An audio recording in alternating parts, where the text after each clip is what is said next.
Greetings, everyone, and greetings to all of you who are here for the gear grinder.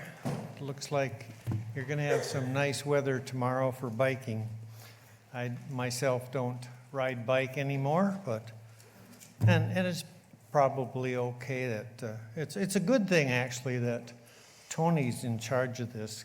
I mean, he called it the gear grinder. I would have called it the holy rollers. So.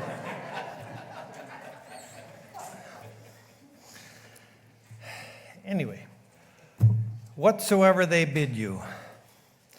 My title, Whatsoever They Bid You, is a phrase from the King James Version of Matthew 23, verse 3. And you're welcome to turn there. The whole verse reads like this: All therefore, whatsoever they bid you observe, that observe and do. But do not ye after their works, for they say and do not. Well, what does this verse actually mean? And that's what I'm going to try and answer today.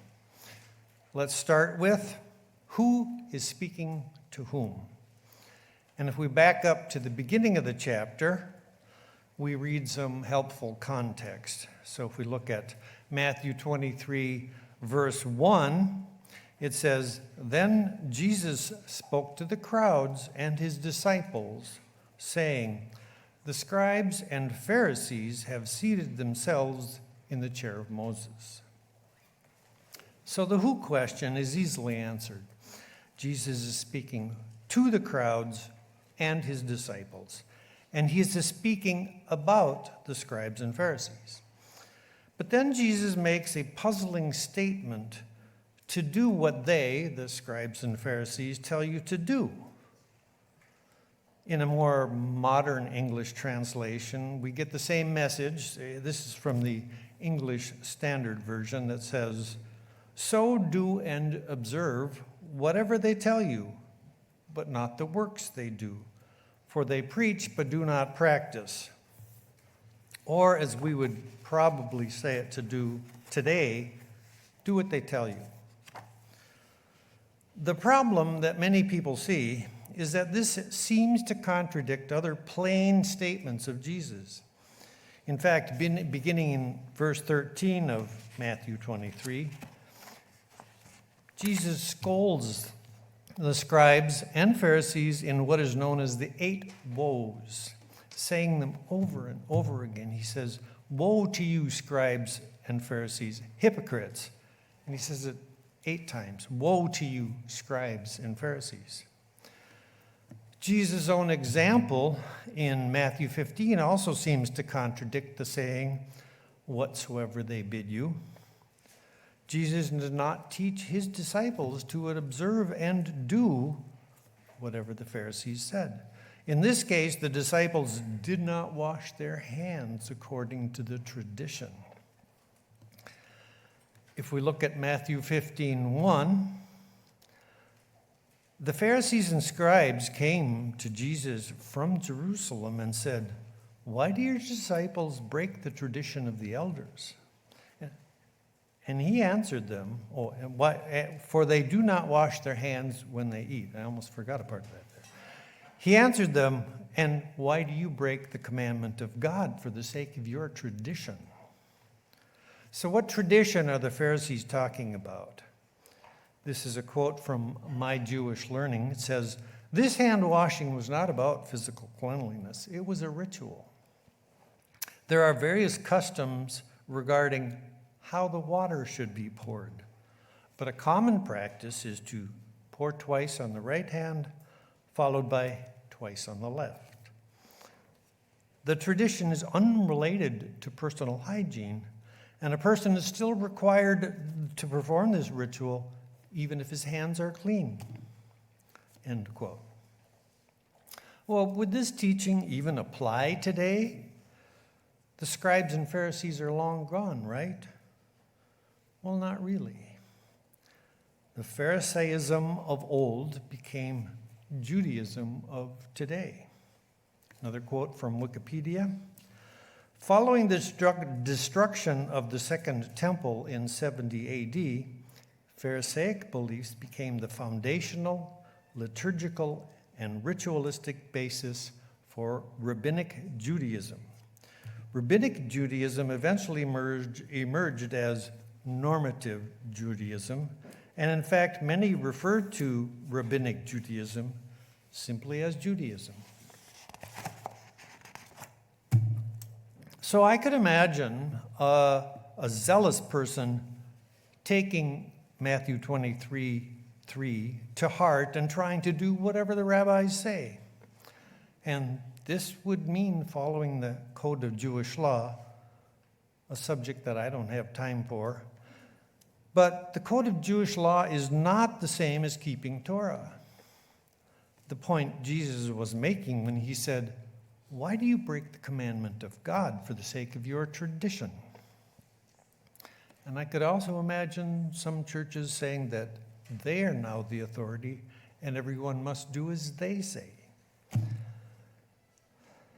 Another problem with observing and doing what the Pharisees said is that different factions of the Pharisees didn't agree with each other, and that is still true today.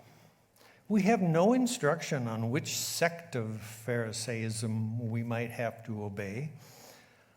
The one thing that they agreed on was that they didn't, and still don't, believe that Jesus is the Messiah. Jesus did not tell us to obey rabbis that don't believe him. Okay, what about Moses' chair? That was the other thing mentioned in verses 1 and 2 of Matthew 23. I used to think that Moses' chair referred to the priesthood that operated in the temple, that is, the actual authority of Moses. It actually refers to a physical chair in each synagogue. When scripture was read, it was always done from that chair, known as the chair of Moses, or the seat of Moses. Another quote, when Yeshua told the people of Israel to listen to the scribes and Pharisees when they read from Moses' seat, he meant it in a literal way. So in reading the Bible, and especially when trying to understand a difficult scripture, it's valuable to look at history, language, and context. So far, we have seen that the obvious meaning of Matthew 23:3, to do what the Pharisees say, doesn't really square with history and context. Well, what about language? Are there any clues that would shed light on the meaning? I checked all the translations on Bible Hub, and that's about 40 translations, and they all say basically the same thing as the King James, including the Greek text. I checked that too. But manuscripts of the Gospel of Matthew exist in Hebrew. And there's 28 such manuscripts that have been discovered so far, and scholars have determined they are not direct translations from the Greek. And some argue that Matthew first wrote his gospel in Greek and then in Hebrew, and that claim goes back to about 100 AD.